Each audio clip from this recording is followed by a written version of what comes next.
Well, James, really appreciate you being on the first show. It's been, I think, a long time in between drinks, 15, 20 years. Yeah. Why so long? What was the last interview you did? You haven't been around on air, and I haven't been that keen to do more TV interviews, but when you asked, how could someone say no? Oh, well, thank you. It's just because we've got a wonderful relationship. Well, no, it's because you got me when we were out late at night one time, but it was one of those situations that was impossible to say no. It's an honour for me to be on your show. Well, we really appreciate having you on the first show too. It's an honour for me. It's an honour for me. Why so long though? You didn't like doing them, or? I think I've got no great desire to seek any more publicity than it seems to come along naturally. So for me, appearing on television has never been a big priority. Okay. Now, what about cricket? Growing up, it must have been unbelievable to see your father, Kerry, change the face of cricket forever. It must have been a pretty interesting time. It was amazing. I mean, my dad was an extraordinary guy, and he did many, many extraordinary things. But I think, in many ways, what he did to cricket probably has the biggest lasting impact of all the amazing things that he did. So it was an amazing time. Something that I was, so lucky to be a young kid and to be able to have some access and go along and meet these heroes that were my heroes, like they were all kids' heroes. And so it was a fantastic, amazing time, and a great credit to my old man. Well, all of us cricketers in the current day, and every cricketer that's been since World Series cricket, owes your father everything that we've got. There wouldn't have been any cricket the way it is now if it wasn't for him. Well, I think that's a really generous thing. No, it's true for you to say. And he loved cricketers. He loved athletes. He loved sportsmen. It was they were people, in truth, that he probably cared for most. And Warnie, I don't have to say this, but you were probably his favourite. He thought the world of you, as so many people do.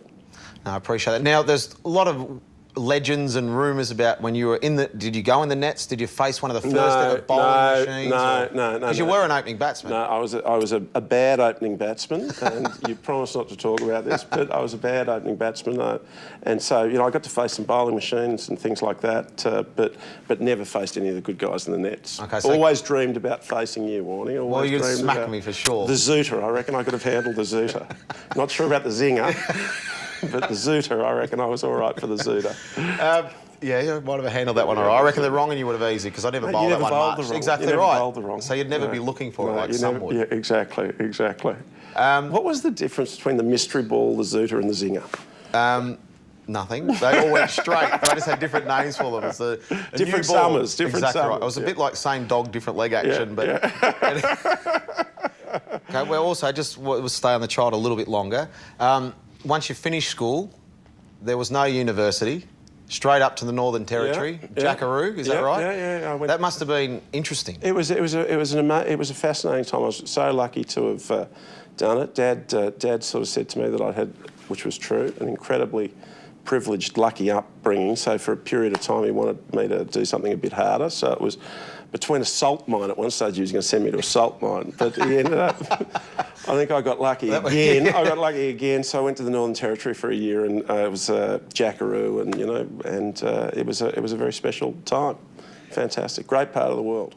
What did you learn? Did you learn anything out of being a Jackaroo? I learnt. There was one time. There was one time that if you're a Jackaroo, you went to bed. You basically worked all day and got up before dawn, and then there's not much to do, pretty isolated, and so you'd work through the day. And I remember this one time, and it was a bit of a learner's trick. The things you look back on and smile.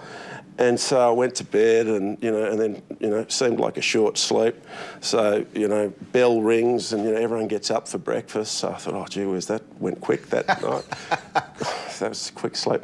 So anyway, so I got dressed, put the socks on, and then everyone's laughing around the campfire. And they said, "You're asleep for half an hour, you idiot. Go back to bed."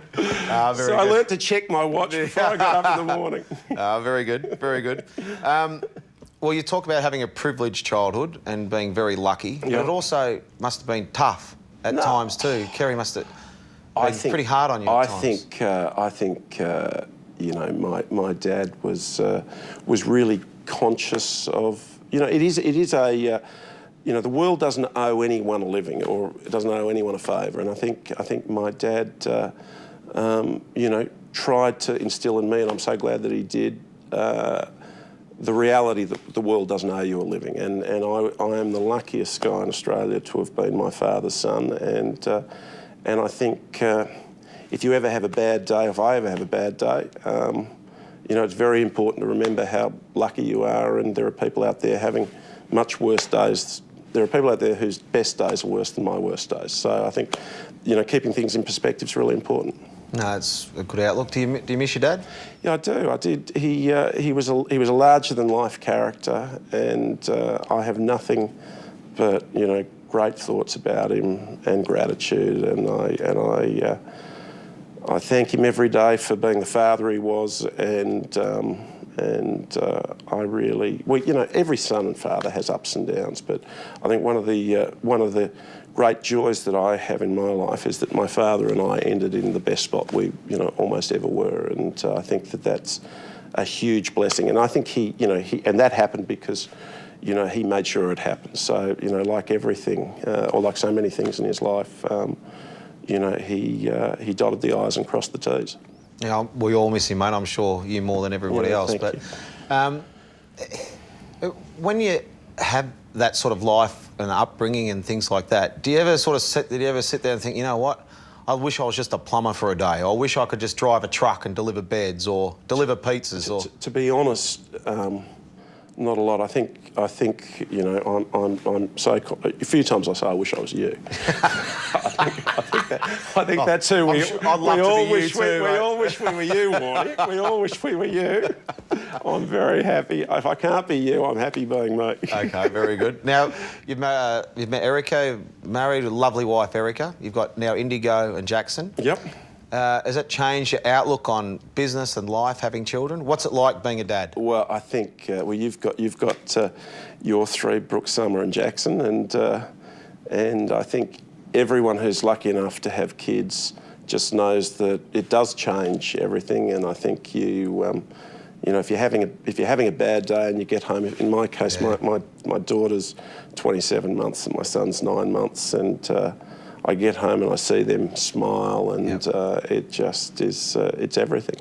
It is, and especially when they come up and daddy, daddy, daddy, give you a cuddle, and that, it's pretty special. So, having said that, how much we love our children. Yeah. You must be like me then. And change nappies. You must have changed one. Of course. Technique? Did you fold? Like your technique, Warnie. Like fold a bit here, out of the back of the hand. Right, okay. So you enjoy that side of being a parent? I'm not as good at that as I should be, but I think everything about being a parent is fantastic. Very good. Now, the generations of Packer women are still around. Is there any chance you make a decision at home? I'm less assertive than you are. Right. No, my mum is amazing, and she's a great lady. My sister, my wife. I've got you know, and leaving aside my kids, but my wife, my mum, and my sister are probably the three closest people to me, and leaving aside my kids. So and they're fantastic. They are wonderful people, and I'm very lucky to have them in my life. So basically, you never make a decision at home, then, do you? You're under the thumb, you don't wear the pants. Never. So in the business world, you're the boss? No, not even there. Yes, you are. But at home, no, yes, yes, Erica, yes, Cradle, yep, okay. And you like being back in the TV business? What? You know, you're on, the boss of Channel 10 on Channel 9. How does that work? Warnie, it was a late night, and, you're one of my dearest friends, and another one of my dearest friends happens to run Channel 9, and so I find myself here. I don't know quite how I find myself here, but I find myself here. I'm looking for the door. Got to ask you, Tom Cruise, he's a friend of yours? Yep. And The Last Samurai, did you have a starring role or a bit of a small part role in that? I wouldn't call it a starring role. That'd be a stretch. But he is, and you talk about the media, and I think all of us, if we had the benefit of 20/20 hindsight, would probably do one or two things in our lives differently. Definitely, 100%. All I can say is he has been such a good friend to me, and he's one of the nicest people I've ever met, and one of the best people I've ever met. And one day he asked me to be an extra in one of his movies, so I was an extra in one of his movies. He hasn't asked me since then. I was sort of, I don't think I must have done too well because I was waiting for the phone to ring. You know, plenty of extras in these movies. I would have thought there'd be a spot. Well, you probably would have been one of the biggest and stiffest ninjas of all time, wouldn't you? I was one of the. They didn't really find it too easy in makeup to find the right size samurai. So thanks for that warning. Look, I wouldn't fit into one too well either. I need a few diuretics for a couple of Yes, okay. Next question. Right, yeah, thanks very much, James. Boom, boom. Now, to finish with, James, I've got 6 spinning questions I'm going to ask you. Okay. You have to tell me the first thing that comes into your mind. You've got to play them well. Okay. You said before you'd play the Zutter and that Zutter. well. Well, let's see how you're going to play the Zutter. flipper and a few other little around the wickets, okay? Yep. If you could beat anyone else for a day, who would it be? Roger Federer. Roger Federer. Ah, good one. Best piece of advice you've ever been given? Never explain, never complain. Okay. You're at a karaoke bar and a song comes on. What can't you resist singing? Like we were the other night, maybe Sweet Child of Mine? No, Jay-Z, New York State of Mind. Oh, good. Yeah, good song. Good. You're a car man like myself. Yeah. What was your first car? And I know what the My answer is. first car was a Morris Minor. A Morris Minor? Morris Minor. Okay, all right. Red or black? Black. 17. Happy. Okay. Australia is great because? It's got the best people in the world. James Packer, thank you very much for being on Warnie, the first show. We really appreciate it. Thank you for having me. Thanks for your time, Appreciate mate. it, mate. Cheers, Thank James. you.